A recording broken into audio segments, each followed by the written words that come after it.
Voltamos com o Horizonte Debate e hoje discutimos violência nas escolas. Valéria, Viviane, Valéria, quando falávamos no primeiro bloco sobre uma certa montagem entre sociedade, família e escola, eu fiquei pensando em Gilles Deleuze e os pós-estruturalistas franceses que dizem que ali por volta dos anos 90 houve uma quebra dos muros disciplinares. Então, se antes havia um discurso, a casa, o pai, a figura de autoridade, o professor, a figura de autoridade, o Estado, a polícia, o padre, o político como figura de autoridade. Nós estamos falando de uma sociedade hoje onde esses muros institucionais, eles ruíram, eles caíram, e a gente está inventando muros novos. Dizer que uma professora que bate no menino hoje em dia, inconcebível. Isso aconteceu na geração dos nossos pais. Eu fui agredido por uma professora numa escola que estudei pública em Belo Horizonte. Isso é inconcebível, o professor não põe a mão no meu menino. Mas o que fazer para poder garantir proximidade com esse aluno sem perder respeito e sem o professor perder essa lógica identitária dele enquanto sala de aula? Valéria, pergunta de $1 milhão. Eu convivo, né, com a realidade de vários professores do estado todo. E eu percebo que a educação pública, tanto a educação pública quanto a educação privada, não está diferente na questão da violência, na questão de refletir mesmo o que está na sociedade. O que nós precisamos entender é que a educação é um processo que se dá entre seres humanos. Então, os dois precisam ser respeitados, né? Tanto o lado do aluno, que chega com a sua história de vida, no caso específico desse que nos traz aqui, que o telespectador ficou chocado com aquela professora que teve o seu rosto todo ensanguentado por um aluno adolescente de 15 anos e que, como foi dito, não sabemos o que ele traz de história, mas que tinha à sua frente uma pessoa que estava ali, né, dedicando o seu tempo para ensiná-lo, quem sabe, sair desse lugar onde ele está hoje, ou para ajudá-lo a sair desse lugar onde ele está hoje. Então, o muro do respeito é que ele precisa ser construído. Né? Eu preciso entender e fazer com que as pessoas ao meu redor entendam que eu preciso, acho que, tolerar, né? Respeitar e tolerar o outro, na sua especificidade, na sua crença, na sua cor, seja lá de que família vier. Agora, Valéria, Viviane, Valéria, como que o professor ele pode captar isso que a Valéria está identificando em termos de técnica, em termos de autovalorização? Porque, no fundo, na Suécia, na Finlândia, países extremamente escolarizados, pequenos e industrializados, o professor continua ganhando menos do que o cirurgião. Então, assim, como? Posso?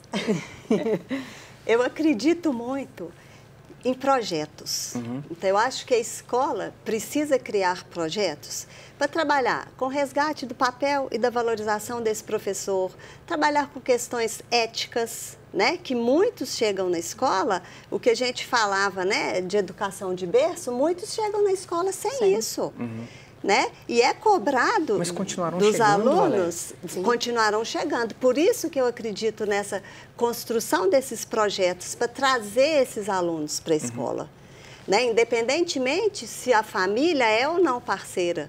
Pensando, né, nesse futuro muito próximo que a gente tem, dos alunos caminharem cada vez mais solitários. Agora, Viviane, tanto como professor, tanto quanto psicólogo, indo às escolas, eu vejo que muitas vezes o pai ele vai à escola para ter informação do filho dele. E quando a gente junta com os pais, vamos fazer uma palestra ou algo desse tipo, o pai está doido para que aquela palestra acabe, porque ele quer saber do professor de português ou do professor de matemática, por que o menino não está levando para casa. Sabe o que eu falo? Que são os pais de outubro e os pais de novembro, né? Isso quando vão, né? Quando vão, porque o ano letivo já está no finalzinho, né? Aí percebe que o filho, né, já está bem próximo de uma reprovação. Então, chega na escola como se fossem os pais mais presentes do ano inteiro. Nós temos uma experiência muito bacana na nossa instituição. Nós instituímos a Escola de Paz. Sim. Ela acontece toda a última quinta-feira do mês. E aquilo, nós convidamos, às vezes, mês retrasado, nós tivemos uma psicanalista lá, né? Já conseguimos a liberação de um filme, né, que estava passando no cinema. Fizemos uma sessão de cinema com os pais, levamos depois um psicólogo para fazer um recorte desse filme.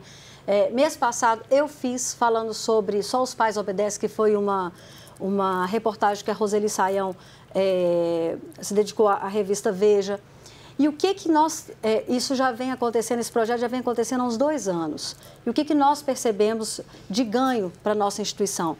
Pais presentes dentro da escola, eles estão mais presentes na vida dos meninos, eles acompanham melhor os processos e, em consequência disso, facilita o trabalho do professor, né? Nós estávamos conversando, antes de começar o programa, da questão do desenvolvimento socioemocional. O professor, para que ele, eu acredito que eu só consigo dar aquilo que eu tenho, né? Então, para que ele receba essa sala, né, né, porque ali você tem várias formações, né, várias escolhas, gêneros. Exatamente, né? Esse professor, ele precisa estar preparado emocionalmente. Nós estamos fazendo um trabalho também com os nossos professores, com os nossos alunos, e nós percebemos, por exemplo, conflito entre as crianças, coisas que são comuns, como que isso vem diminuindo?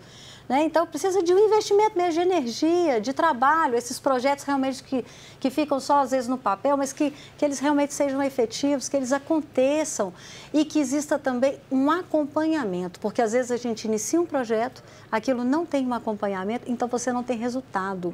Né? Então, eu posso falar de experiência da nossa instituição, o quanto isso tem sido promissor.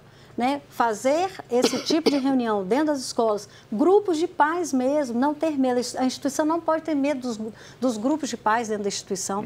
Ela precisa abrir espaço, nós precisamos escutar as demandas da sociedade, dessa comunidade que é nossa. Agora, Valéria, sabe o que eu acho que aconteceu nesse segundo bloco aqui? A gente misturou um pouco de realidade e um pouco do impacto dessa realidade que bate na nossa cara com um pouco de idealização dessa educação, que precisa ser. Porque educar é fantástico, educar é apaixonante, precisa ser apaixonante. Sim. Como compensar, Valéria, esses dois movimentos na hora que o professor se anima, o furor pedagógico, mas ao mesmo tempo tem um sujeito ali na sala dos professores que diz assim, você é jovem, não despaça.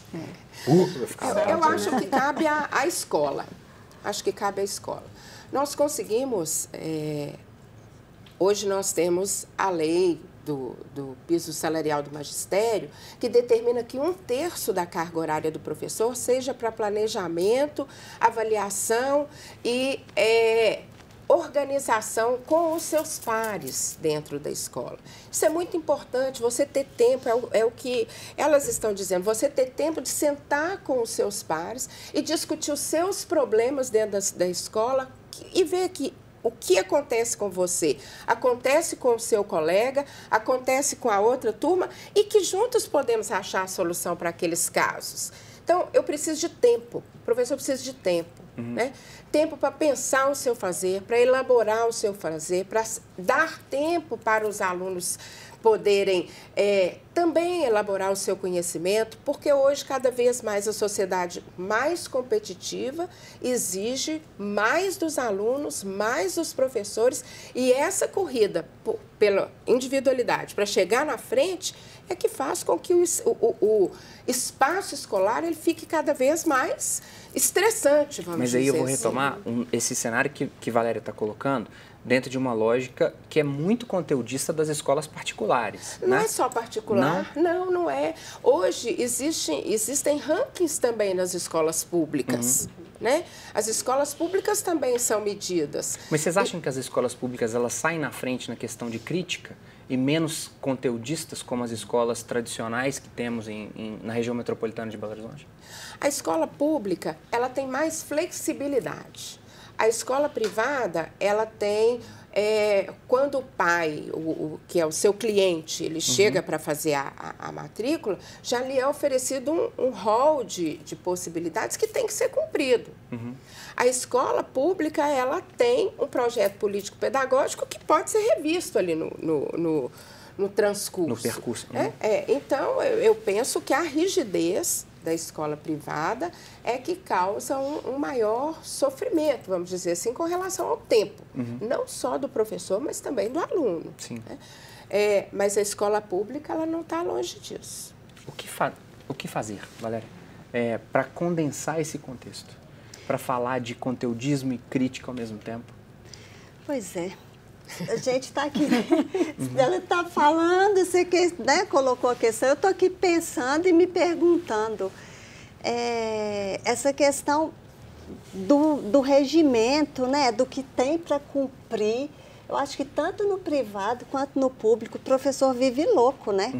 Porque tem agenda, tem conteúdo, tem livro para vencer, porque nota se é no público, no né, a instituição, né, oferece material e tem que ser usado, se é na escola privada. Se não termina no final do ano com todas as páginas, né, feitas, o pai cobra, reclama e briga e fala que no outro ano não vai ter material. Então, assim, são os desafios. Né? Assim como a gente está aqui pensando nessa questão do desafio da violência na escola. Eu estou assim, gente, ninguém nasce vocacionado a ser violento. Sim. Então, o que nós podemos fazer com esse aluno que chega na escola e que, com o passar dos dias, ele vai se impregnando, se contaminando, né? Com tanta dor, com tanta... Eu vou voltar no terceiro bloco para a gente poder estender ainda mais e, quem sabe, colocar algumas soluções para as pessoas que estão assistindo a gente. Fique conosco, vamos para um breve intervalo. Até daqui a pouco.